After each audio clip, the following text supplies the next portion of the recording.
Okay, so hi. Hi. I'm Rachel. I'm 40. I have 3 degrees, 2 of which are master degrees. My last master's degree, so I'm a school teacher, high school. So I Special teach needs. to. Yep. So I specialised in emotional disturbance and behaviour disorders. So my second master's degree is in behavioural science. Wow. Particularly specialising in emotional disturbance. Mm-hmm. So I work with kids that are currently being parental alienated on a daily basis every single day. You're very familiar with it. Yeah, and so I'm an assistant principal in a school for special needs of emotional disturbance and behaviour disorders. Because funnily, when you're emotionally disturbed, you might display a little bit of behaviour. Funny how that happens. Did you want to know my story? Yeah. Especially Because, to do with the PA stuff. Yeah, well, obviously, yeah. So I find that it's actually quite funny that you said that we're not educated, because I actually found that to mask or to distract myself from what's happened in my life, that I fill it with stuff, and for me, that's either overworking myself in one way or the other. So even now, I'm currently studying again. I'm an assistant principal at a school. I'm a single mum. I also lecture 2 nights a week at a university and have put my hand up for extra marking, and I'm studying, and I'm delivering extra stuff to my own staff. So for me, it's the opposite. I fill my life with so much stuff, so I don't have to think about things, and I don't have to form close bonds with anybody because I don't have time. Yes. So I guess that's where I am now. So if we're backwards mapping, that's where I am now because of parental alienation. So my story started with, I had 2 young parents, and I was parental alienated by both. So they were both only 20 in 1980 when they had me. And my mum pretty much from the get-go hated me. So by the time I was 18 months old, not even, my mum and dad had broken up. And my mum and her parents actively worked toward my dad not being able to see me. So they made up things like, so he saw me for about 6 months, but by the time, well and truly, by the time I was 3, I was definitely not seeing him at all. Like even before, I'd say 2.5, because they were throwing around allegations like I was being touched or whatever over there, and I was that I was coming back and acting weird and saying all this stuff. And anytime, so then Dad stopped seeing me, because obviously if you're a 23-year-old man by this stage and you've been told that you're touching up your 2.5 to 3-year-old daughter, that's probably enough particularly in the 1980s, and you don't know a hell of a lot and they were Italian, and in Australia, unless you were dinky die Aussie in the 80s, and you went to court and you're the only wogs in a country area, you're not going to win anyway. So, and my family, my Australian family, so mum's side, they were a very influential family in our area. Yeah, very, like, and they still are. So they basically hired everybody in the area. So they were affluent and had money, and so just those couple of things alone were enough. And one would think that if you're fighting so hard towards your daughter not seeing her father, that's because you want to be with her. But it wasn't. So mum thought all this time, so my dad and his whole family, who loved me very much, not so much my dad, we'll go into that in a second, very, very much, but they were so terrified because they didn't have money. They were hardworking, farm-picking wogs, Italians. And my family were really wealthy, and that was what my mum's family was wealthy. Anyway, so then mum ended up leaving me with my nan most of the time because she didn't want me because I was in the way. And then when she did have me, she used to beat the absolute shit out of me, like literally beat the absolute shit out of me. It could have been for anything. It could have been for not getting a spelling word correct. It could have been because I left the sliding door open, anything. And I mean beaten, not just smacked, like actually beaten a lot. And then, so then I think Nan and Pop, looking back in hindsight, obviously sort of knew that must have been happening, because there was welts and stuff, and even the doctors had seen some of these welts and things. And so from like memory, I remember going to a doctor's surgery with Mum for a cold, but leaving with Nan and not going home for a very long time. And him seeing like big welt marks on my legs. Anyway, moving forward into high school, Mum just didn't care at all about me. I basically, again, was just with my Nan and Pop all the time. And it got to the stage where, I was a rebellious teenager, because so I actually grew up not knowing that I had a dad. I just genuinely didn't even enter my mind. So you could say, depending on what side of the coin you want to look at, did my Nan and Pop do such a good job of raising me or whatever that I didn't realise?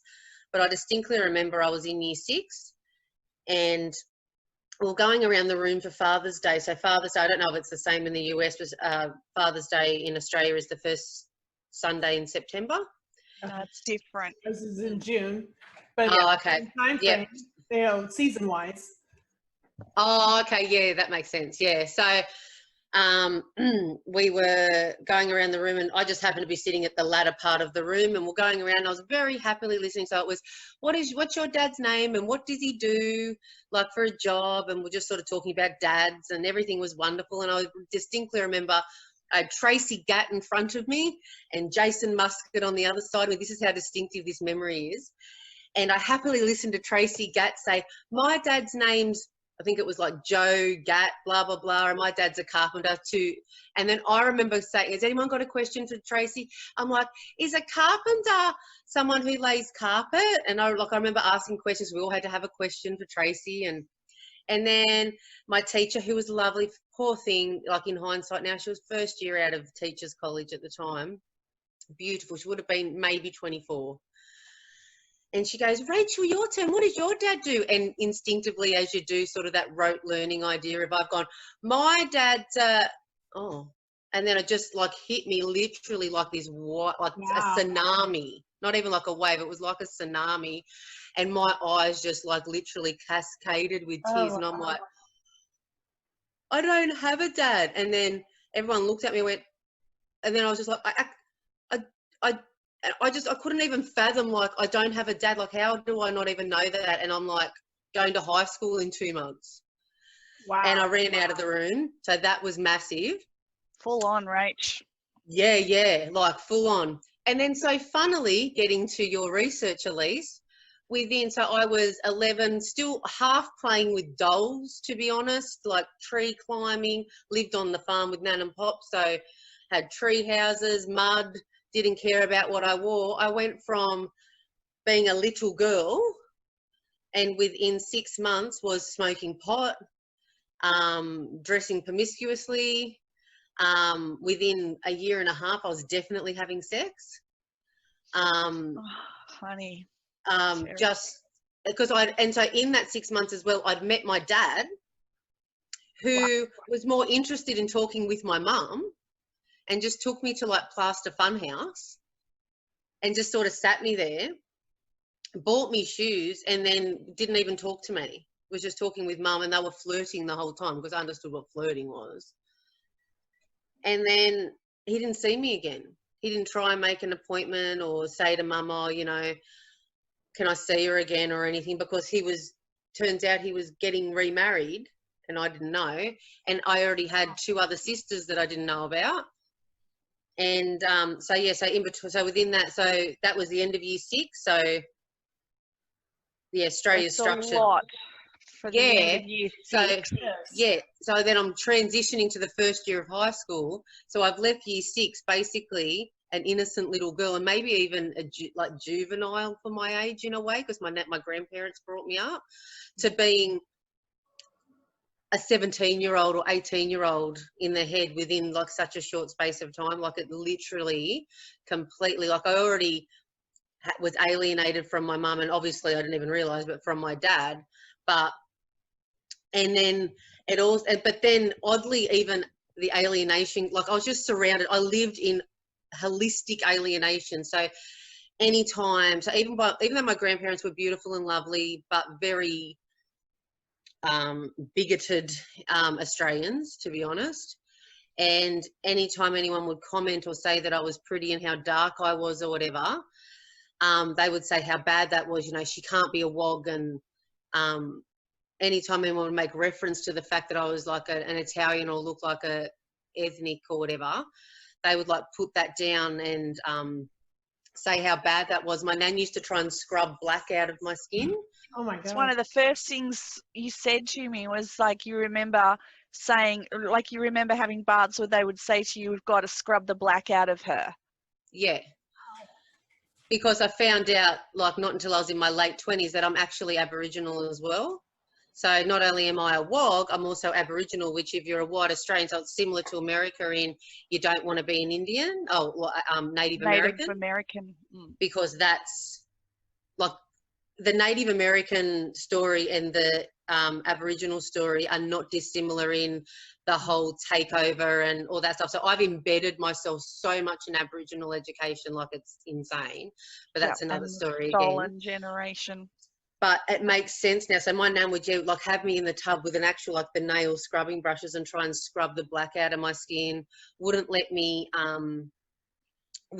go outside in summer in case I got blacker. If I did, I had to put like wide brim hats, like shirts and everything on so I didn't go black. Yeah. That's a terrible way for a child to. Yeah. And so I grew up thinking that I was disgusting. Like I honestly thought. So anytime anyone would tell me that I was pretty, I would be like. You were being taught to hate half of yourself. Yeah, it was almost like I thought they were being condescending, but I didn't understand what condescension was. But I thought in my little head that they were being condescending, like they were just being like, "Oh, you're pretty," like that kind of thing. But yeah, and then so moving forward, so I got through high school, sort of, and now and this is probably why I got into education and kids and stuff as well. So I understand that around year 9, so when you're 14, 15, you get to a cognitive age of reason. Mm-hmm. And you can actually start deciphering and making sense of the world, and you can have you're starting to form your own actual opinions. You don't have necessarily the opinions of your parents or whoever's. You're actually starting to see the world through your own scope. A little bit. Developmental stage. Yep, and that's when I started to sort of snap out of the. I was still definitely smoking pot, but I was less reactionary is probably a good way of putting it. I was sort of getting back into school and trying, because I got expelled from a school. Like I was really naughty. Afternoon detentions, everything you can think of I'd done. Every single thing you can think of, I had every reaction possible. So here in the States, we refer to those as ACEs, which is the adverse childhood experiences. And I think, at least you said you guys have that down there as well, right? Yeah, we have the ACEs study. That's a worldwide. The expelling stuff, I was expelled from 3 high schools. So we're seeing a link here already. And that's very much about the research saying that we're very seriously affected with regards to schooling and stuff. But before you go any further, Rach, do you want to talk about when you became sick? Like what that was like? Yeah, I think that's what I'm right up to now. Right, so, okay, honey. So then, if life hadn't kicked my butt enough, I started to become really sick about that age. So I just sort of started to snap out of being so reactionary, and then life literally sat me on my butt, and I started getting really, really sick with pneumonia all the time. And my mum at this stage was in the middle of being extremely promiscuous herself, and we'll go into that in a second. Was she back in your life at this point? Ish. Okay. She was around. Not really. So she, so she was going out all the time and just leaving me at home. and by myself, and like all night. And I was really, really sick. Anyway, I kept getting in and out of hospital with pneumonia. So the first time I went to hospital with pneumonia, fax or docs or like do you know who they are? Like, who are they in America? You have fax over there, don't? Oh no, hang on. We have fax. No. Docs is the old fax. Yeah. Department Child of Community Protection. Services. Child CPS. Protection. Yeah. CPS. Yeah. Yeah. Department they came. Children's Services. Yeah. Yes, Child Services. Yep, they came in because I was only about 2 hours away from dying in my own fluid. Because Mum hadn't even come home or given me any medical attention. Like, I was that sick, Mum just thought she goes, oh, she just had a cold. It's like, no, she's clearly been sick for like 2 weeks because she has that much fluid in her lungs that it's like basically impossible for her to, like you've just left her like literally drowning in her own fluid. And so that happened a few times. Anyway, really long story short, I ended up with lung cancer. How old are you at this point? Pardon? How old were you? How old 15. are you at this point? 15. So the pneumonia started at 14, like towards the end of being 14. And so by the time I was 15, I was diagnosed with cancer. And then anyway, again, went to hospital. And so Mum was there flying the flag. I'm her mum. I'm here at hospital with her. And then so Dad decided to pipe up at this point too and come in and see me in hospital because I was getting my lung taken out and going through chemo. Well, those two decided to actually get a hotel room together and I was left alone. All by myself. Yeah, was this during the surgery, right? And after. I had no one to wake up to. No one. I was all by myself. I'd gone through a 15-hour surgery and they were in a hotel room for 2 or 3 days. Wow. And I woke up like asking where they were and they're like no one could find them, and this is a little bit before or just on the start of mobile phones. And then so they both came down eventually out of this hotel room, gave me sort of a pat on the head, oh good, she's alive, and went again. Like, so I just remember just being there all the time. And so I got to know the nurses very well and they felt really sorry for me because I was there by myself. Like, so I was a country girl because I live in a country suburb, but I'd probably been to Sydney a handful of times ever. And I was in this massive Sydney hospital all by myself with my lung out in pain. You know, couldn't go to the toilet by myself. And so I had to, you know what I mean? Yeah. And so that wasn't enough, moving a little bit forward again, finished my HSC, funnily enough, got pregnant at 17 and had my son at 18. My mum started having an affair with my son's first father when I was about 7 months pregnant, and continued that affair until my son was about 2.5, 3, but gaslighted my entire family into saying that I was a druggo. And I'd stopped smoking pot by this stage because once I found out I was pregnant, as normal people do, I stopped. Like, you know, everything. Well, people obviously should not be parents. And how did we come out of that and actually try to do the right thing for our children? Which amazes me, because we usually do what we're taught. And I think we probably still do some things that we're taught. Some things. Common sense kind of sets in, and we have that instinct to protect. Yeah, 100%. Yeah, so I stopped smoking pot and everything. So I wasn't even that big of a smoker. I was just more of a Saturday night, let's get drunk. Well, not even drunk. I didn't hardly drink because my mum's an alcoholic on top of all this. So I don't really like alcohol very much. So not really a big drinker. So I wasn't even a drinker at all. It was just more a bit of a, just a bit of a hippie kind of have a few bongs with my mates around the fire type of teenager. I wasn't like wild and doing crazy shit like she was making out. So she was telling the whole family, who basically abandoned me, saying that I was a druggo and she was trying to get, and that I was making stuff up in my head. I must be hallucinating. But she had a 3-year affair with my son's first father. And then when that ended, she tried to come back into my life. And there's a whole story around that. So even my stepdad didn't believe me, who was my brother's dad.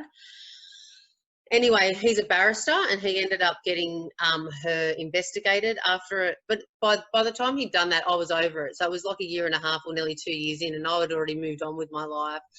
Got together with my second son's father, who funnily was a man who was nearly 13 years older than me. I wonder why.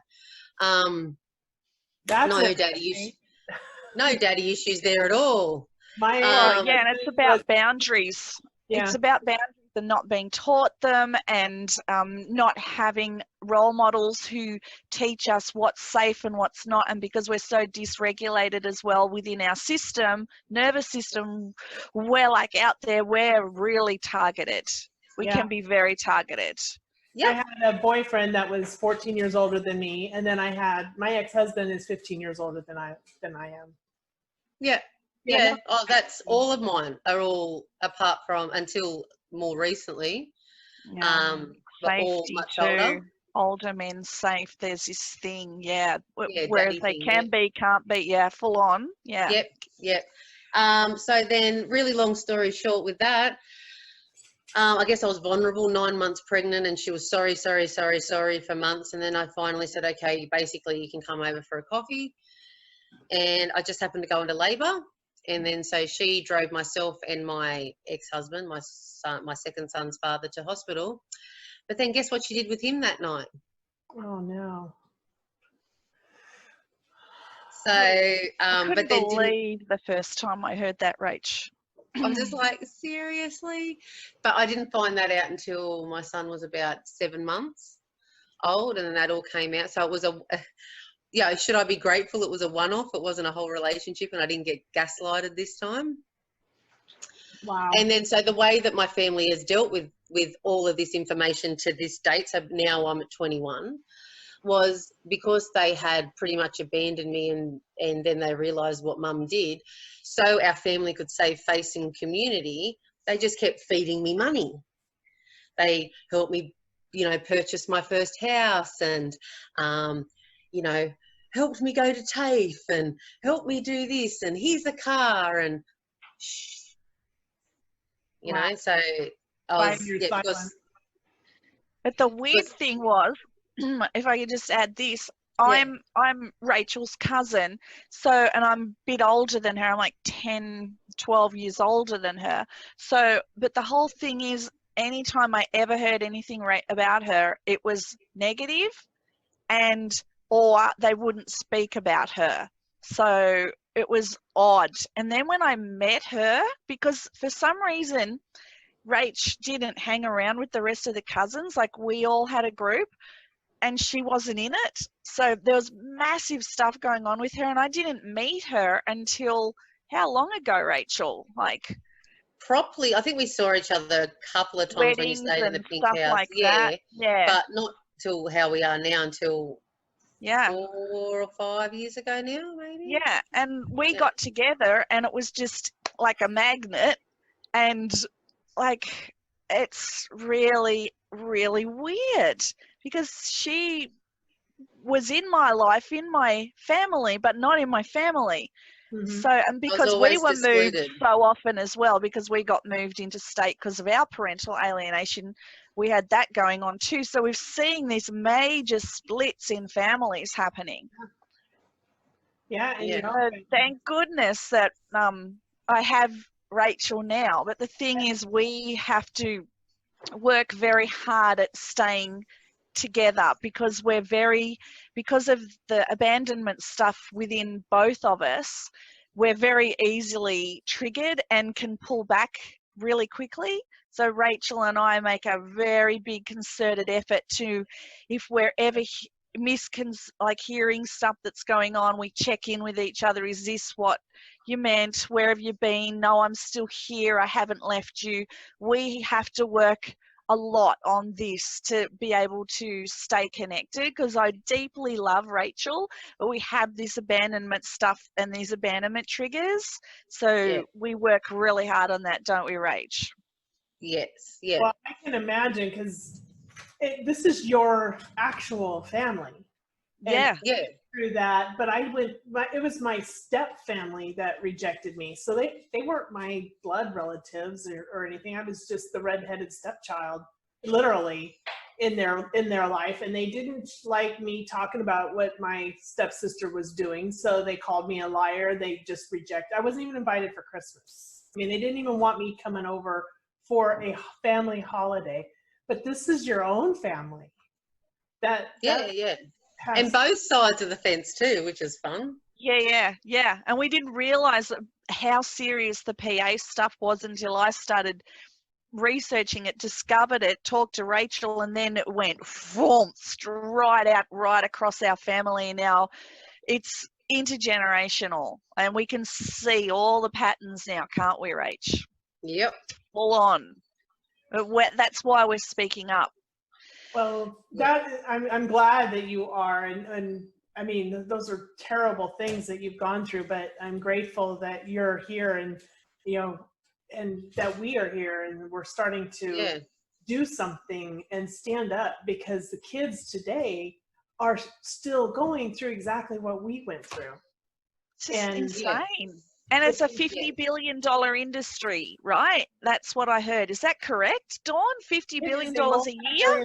And I stopped saying a number because it's constantly changing, and it's just just growing. That does my head in, because if you think about it, like we were the 1970s when our stuff was going on, and like I said in my presentation the other day, I can't see that it's got any different, any better. I think it's actually heaps worse. Yeah, so what have we learned in the last eyes to it? So they hear it, they're like, and they think. In my speech, I talk about how they ignore parents today. So today, the parents are just too emotional to be dealt with. And so I'm trying to turn that around and say, you tell me how you would respond if someone were to take your child. Would you just sit back and say, I can't be emotional about it?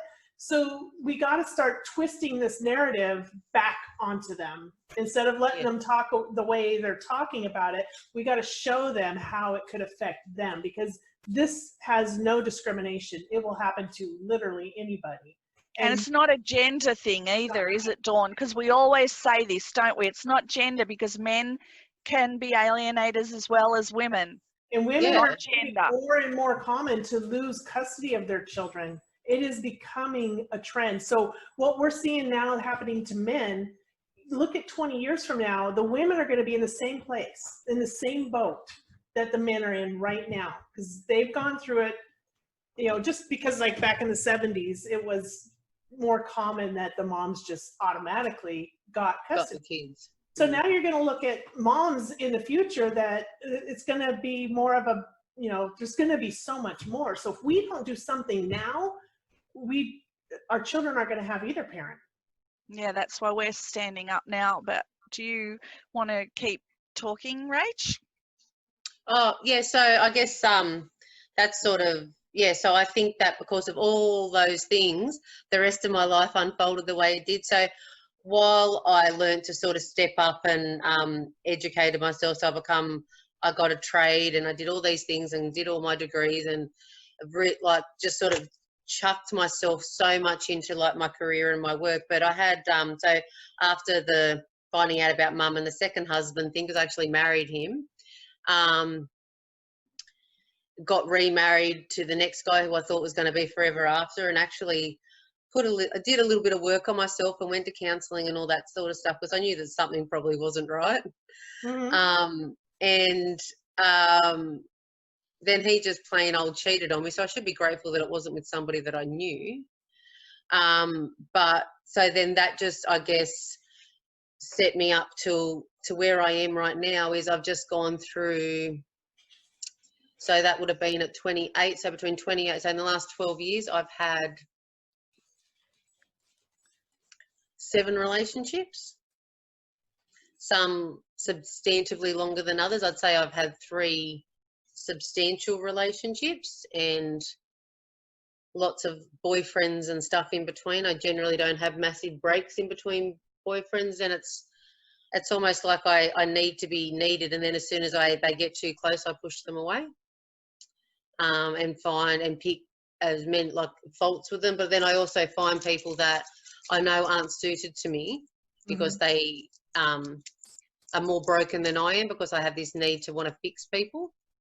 And then I get tired of that when they don't get fixed or do the things I say to fix yourself, because I end up going out with the drug addicted person, or the person with mummy issues, or the person that has inferiority complex, or they're the people that I'm attracted to. So, and to date, just started a new relationship, been in one for 5 weeks. Woo!